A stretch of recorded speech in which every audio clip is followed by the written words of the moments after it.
quick outline, and then we'll get right on the way. We'll give you a brief introduction to Just, because most of you probably not familiar with us, unless you were here last year and heard Randy.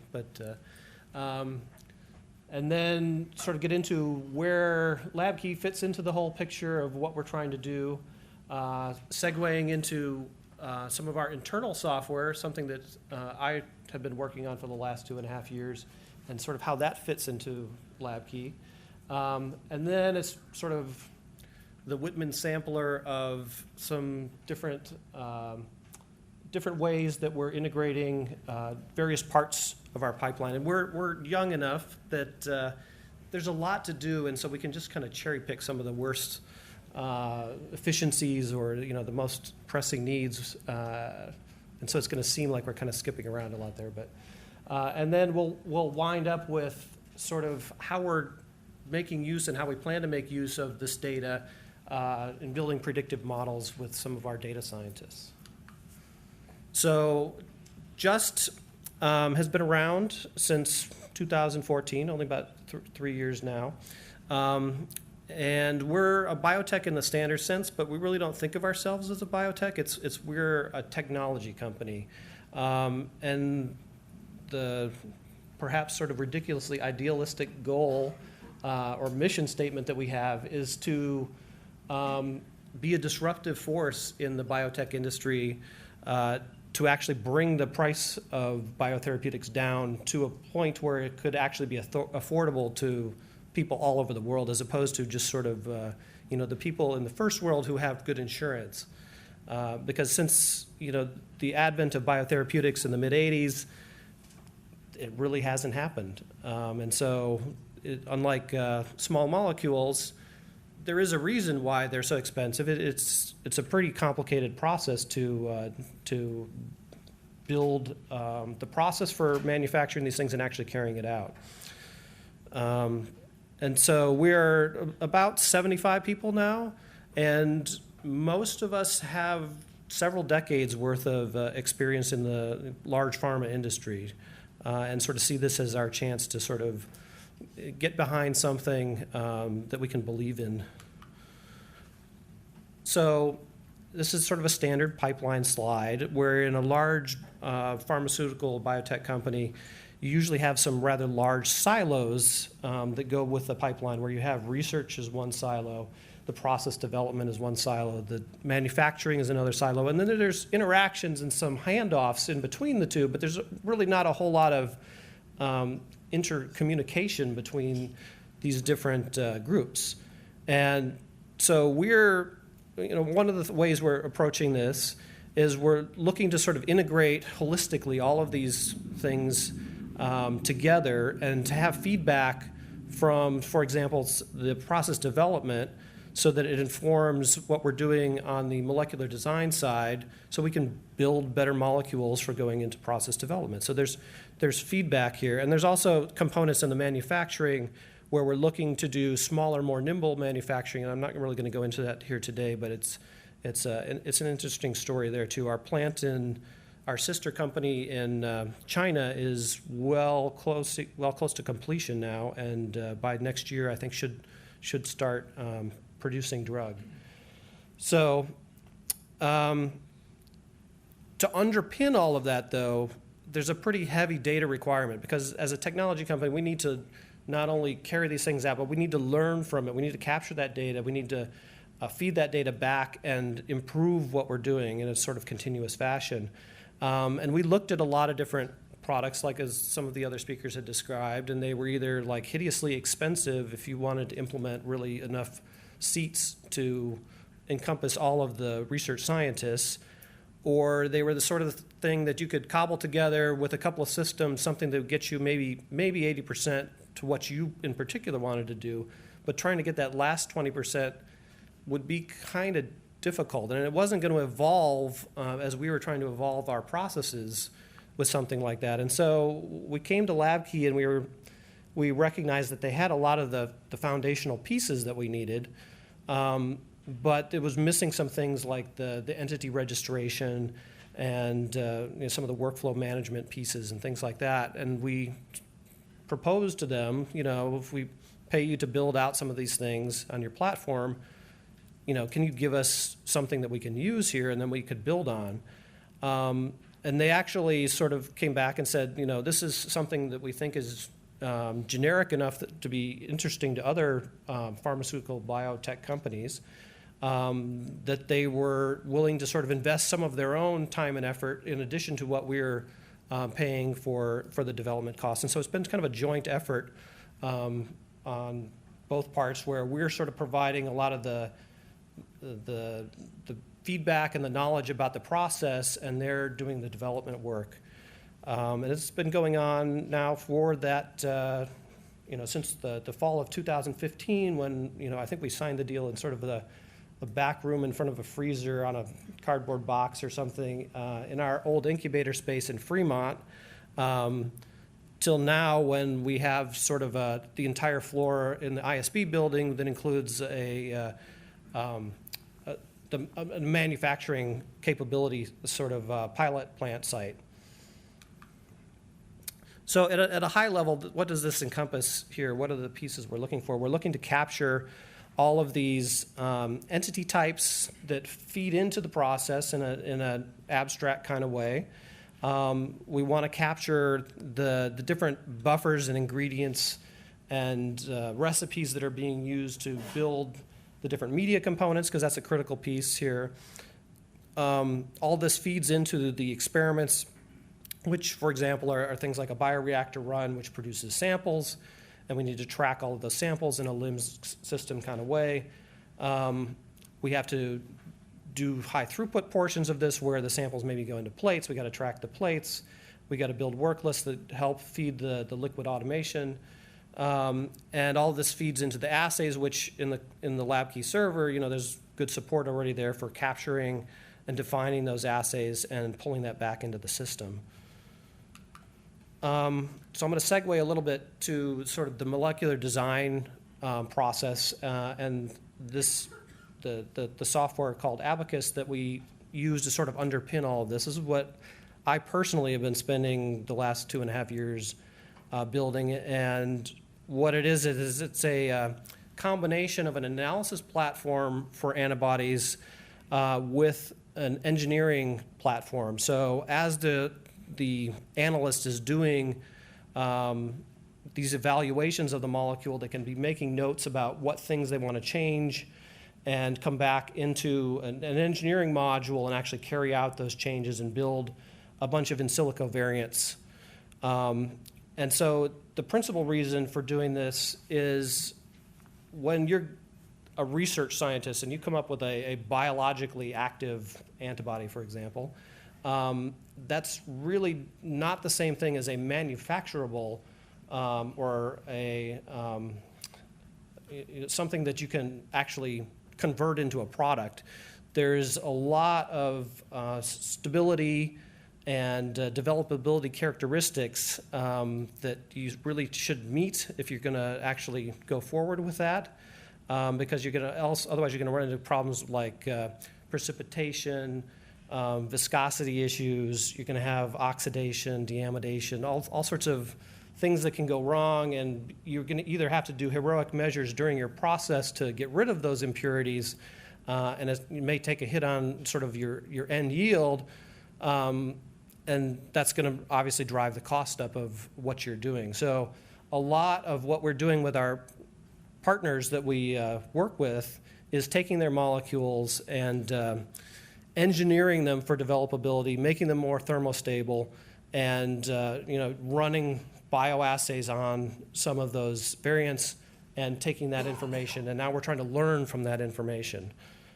So to deal with antibodies, though, I'm not sure how familiar. I would assume some familiarity with antibodies and their structures, but really the way people use them these days is sort of like Lego blocks, is that you have the variable domains which sort of confer the binding specificity, and those have these CDR loops which are variable length, but you can sort of move those pieces around like Lego bricks, and you can build all of sorts of monovalent, bivalent, trivalent types of structures with different properties that you want.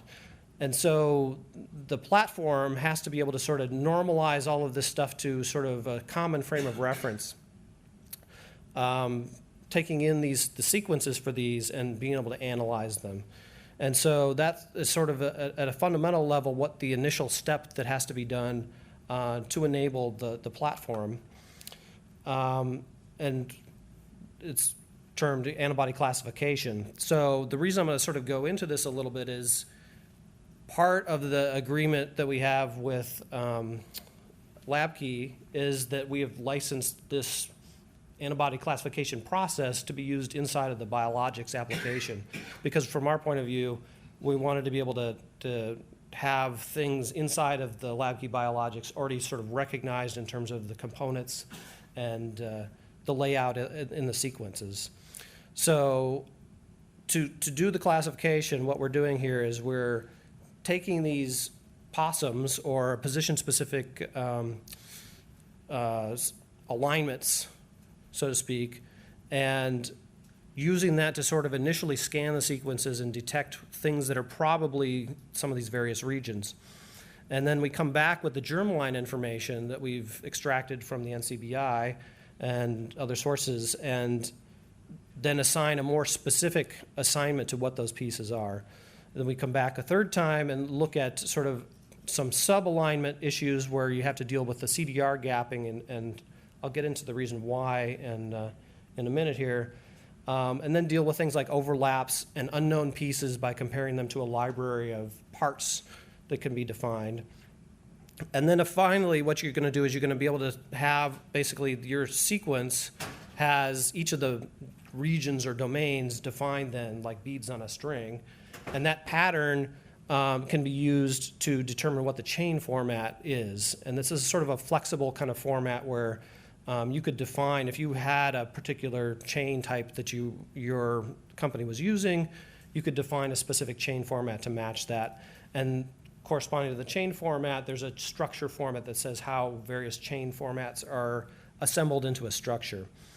And so at the moment, there's some of these capabilities aren't exposed inside a biologic, but they are possible with the engine that's there, and in the future could be exposed in terms of being able to either adjust or augment the germline information that are used for, say, some primate species that I haven't implemented the germline for yet, or building your own library of custom parts, think linkers or tags or things like that that may not be in the system, and then custom chain or structure formats.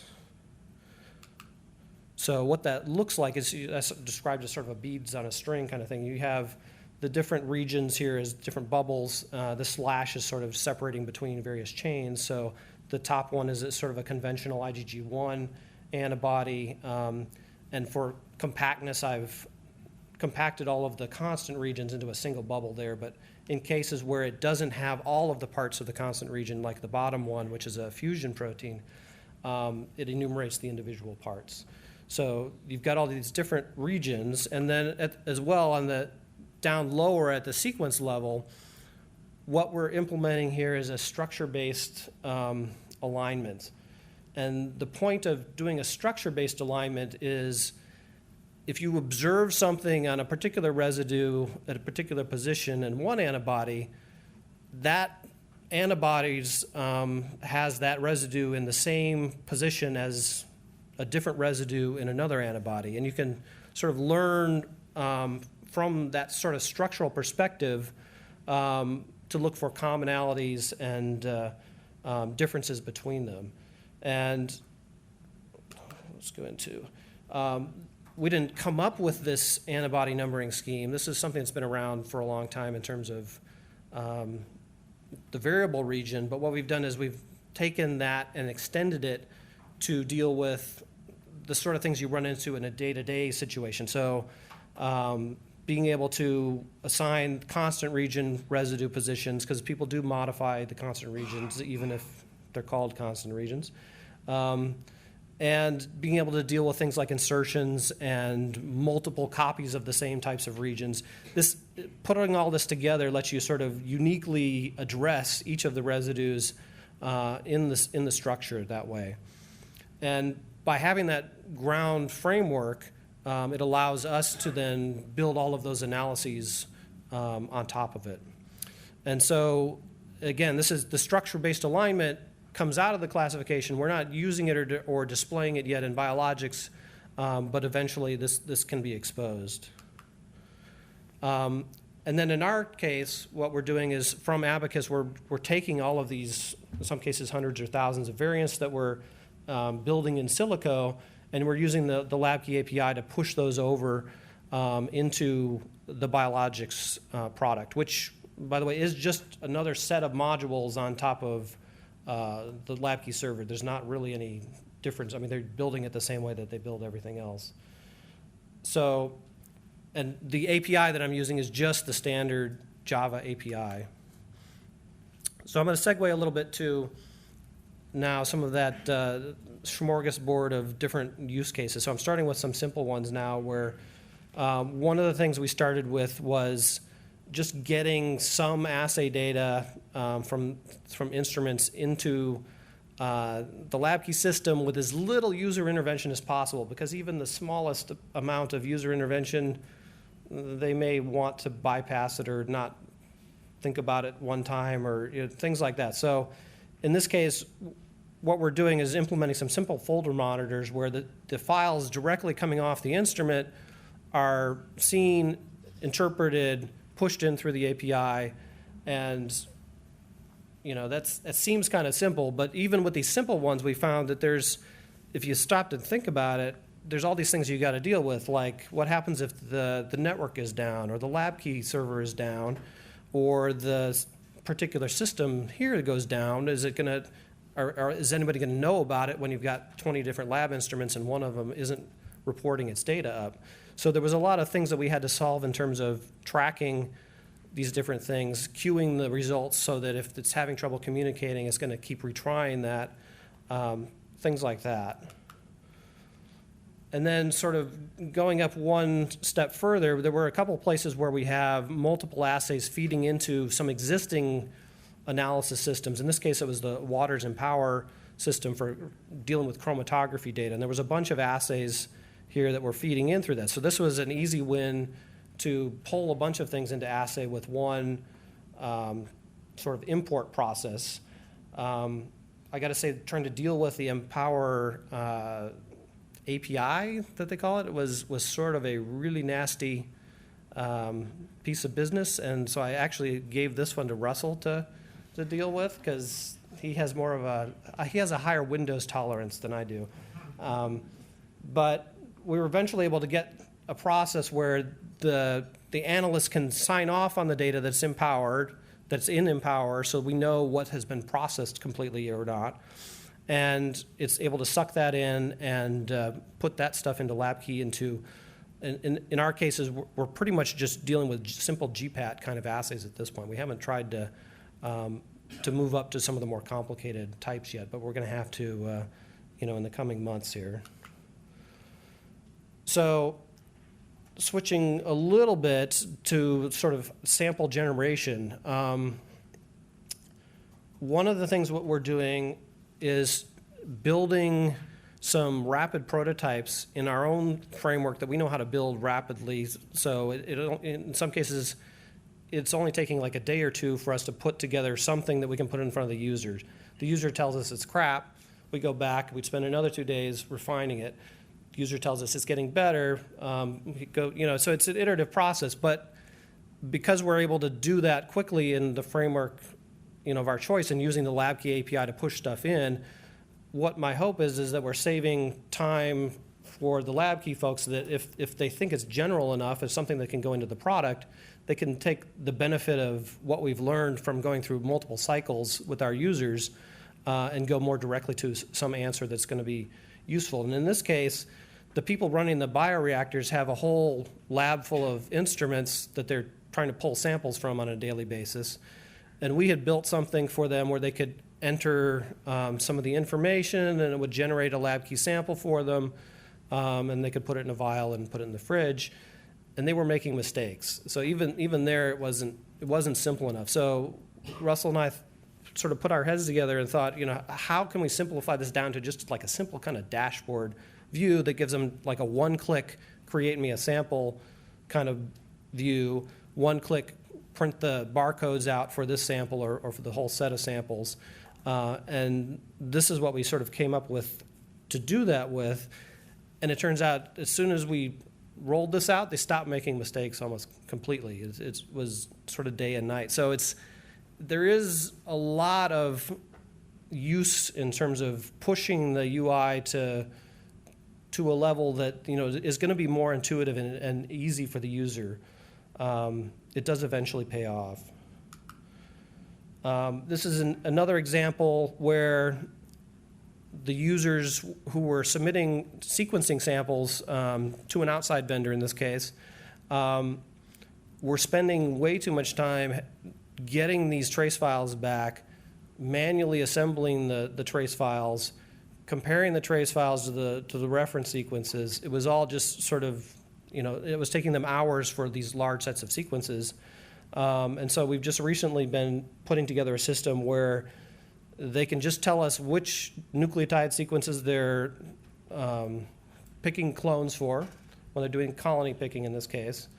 The system has the vectors sort of already defined, and what we've added are fields on the vectors that correspond to like a forward and reverse primer that should be used if they're using that vector.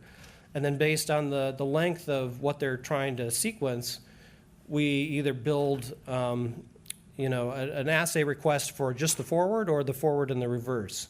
So all of this goes into an initial assay, builds a template for the external vendor to upload so that they can receive this stuff with the LabKey sample names associated with these things.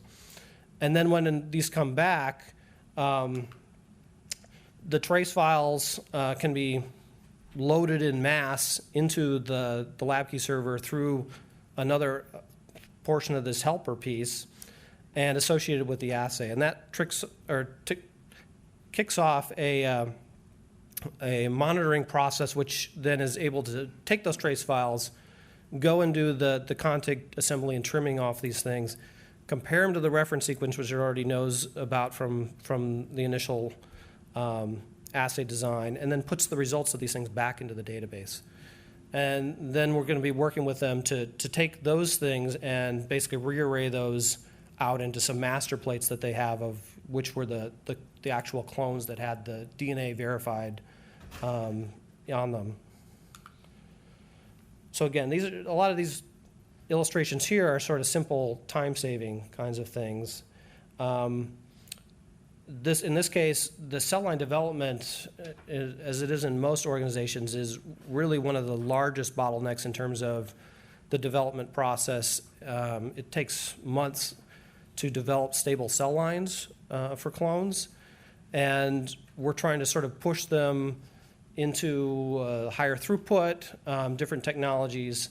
And so this is one way that we're addressing this is kind of in the middle of their process, but when they have a plate, either a 96 or 48, or sorry, 96 or 24 well format, and they've assessed what the cell viabilities are, and they want to know how much to passage for the next round, they can load that information into here, tell us what type of transformation or what type of passaging that they're doing. Is it 96 to 96? Is it 24 to 24? Or are they getting ready for a production assay, and so they're going from 96 to 24s? So they load that information in, specify that, and then we kick back the actual, like a TCAN GWL work list that they can use to tell the robot, this is what I'm trying to do, passage from here to here. And they can do it with compacting or direct plate copies, however they want to do it. And as it's going through this, we're also using LabKey to array these things into plate objects and store those plate objects into the inventory module, which is underneath biologics. It doesn't have a UI on it yet, but all of the underpinnings are there in terms of the tables and things. So you can store a plate as a box, is the inventory term for it, and then be able to use that plate identifier and pull that back out later on. So they They plate them. There's a button in here for just to print the barcode label out. They put it on the plate. They put those back in the incubator, and they come out, a couple days later for the next round of passaging, and they can pull up that plate based on scanning it and sort of repeat this process as need be. So that leads to sort of, one of the things that we've been getting into to do all this is barcoding the heck out of whatever we can put a barcode on, which includes the lab automation guy here. Any types of raw materials, the things that we're producing, like media, things like columns, so we can track, what they were used for, how many times they were used, all types of the sample things.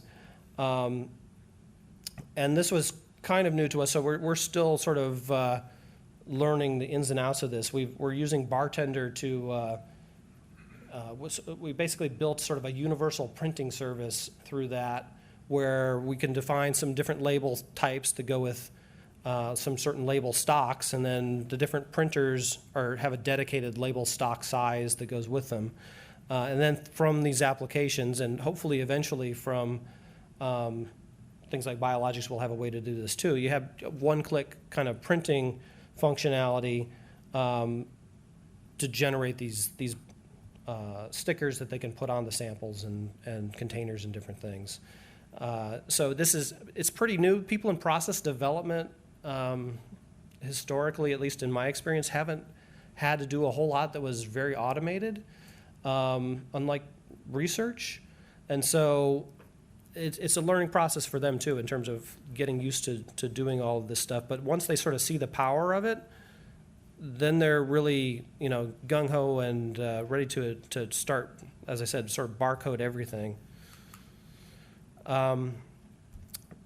So now I'm starting to get into the section where I'm talking about the data coming out the other side and what we're doing with it. So we've got a couple of data scientists that work with us, and one of the things that I would point out is, and it's pretty obvious, if you don't properly sort of treat the data going in, you're going to get something like the plot on the left. This is a chemical unfolding assay that's detected with fluorescence, and if you don't properly get the background fluorescence sort of subtracted out, you get something like the curve on the left instead of the curve on the right, which is obviously more useful for somebody like a data scientist to derive some value from.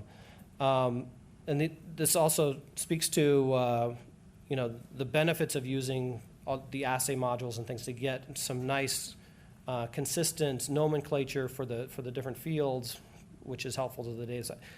The data scientists in general in a normal place I think are going to spend upwards of 80% of their time just curating the data up front so that they can use it. That tends to be the rule of thumb that I've heard. And so the more we can knock down that need by structuring the data internally here in a consistent kind of way, the better. So the other thing that the data scientists are using is structure data, though, and this is just a plug for sort of the first project that Russell built for us here. It's called JStruct, and we've open sourced this one. It's a general purpose structure repository where you can put the PDB structures in there if you want. You can put any of your internal structures into there, and then be able to sort of query and work with those. We're in the process of building some pipeline capability in here to sort of generically be able to generate some structure characteristics and then store those back into there. Because right now we're generating a lot of these structural characteristics and putting them in XML files or other files that the data scientists are importing. But it'd be nice if we could sort of centralize that into one place. So the ideal goal would be if you could take sequence and you could take some measured physical properties like you're going to get from the people in the developability assay area, and combine those to learn, can you predict what those assay results would have been if you didn't actually have them measured, and can you predict sort of what sequence changes you should be making to get desirable properties. Going from sequence, though, is like a hideously hard problem. It is more tractable, though, and it is possible to derive information if you can start to build structural models from the sequences, and then also calculate the structure properties from those models and feed that into the machine learning here. And this is just an example of 2 cases where we don't have a whole lot of data yet. It's expensive to generate this kind of data because you have to actually express all these molecules and then express them at such a quantity that you can run all these biophysical assays. But even with a small amount of data, relatively speaking, you can start to get some predictions that you can generate from models here. In this case, we're merging some measured physical properties from 2 different types of assays. This is a SINS assay, which is a self-interaction assay, look for like aggregation. And the other is a TM assay where you're looking at how thermostable, what temperature does the molecule unfold at, melt at. And so we're taking that data with some calculated structure features and building some models that can give us not perfectly sort of aligned with a perfect 45-degree angle here on the line, but it's good enough that it would be, you can use this kind of stuff to start using back earlier in the process to say, yeah, we could build that particular variant out, but it's going to have bad properties. We can predict that one's going to have bad properties. So it'd be better if we built this other one here. So it's that type of, even if you can do it at a gross level, like this is really bad, this is really good, those values, those types of models do have value too. And so we're sort of letting the data tell us, how granular of a prediction the model can produce, and sort of working with it accordingly. But the goal is to be able to short circuit a lot of the developability process and just be able to go from, here, I've got this sequence, can I predict how it's going to behave in these certain assays? And if I can do that, it can be a big time and cost saving measure. So in general, the takeaways are by leveraging all of this stuff, we're hoping to improve the speed, improve the capacity, drop the cost. The use of the LabKey biologics allows us to capture all of these things. I think somebody earlier mentioned that these are data classes that are capturing the entities, which is maybe a newer concept than some of the things in the server are using at this point, but I don't know if that's eventually going to be more generalized. The way this server is set up, obviously, in LabKey, is that everybody who wants to get access to the data can get access to the data. That means all of our scientists can participate in this, can feed in the data, feel like they have ownership of that data, and can take that data back out and make use of it. And the server allows us to sort of keep good sort of consistency checks and quality on the data by controlling the process of everything that's happening to it after it's been generated.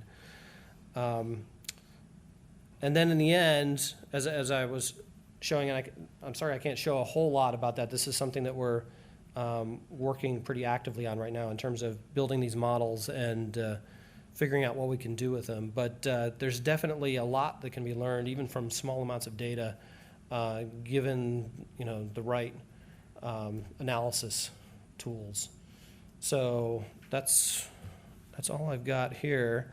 I've only sort of listed out Kevin and Ryan on the LabKey side, but certainly there's been a plethora of people at LabKey who have interacted on the biologics product and have contributed in some pretty significant ways. But these two we talk to every week and are sort of our main contacts. But I'll stop there and take any questions.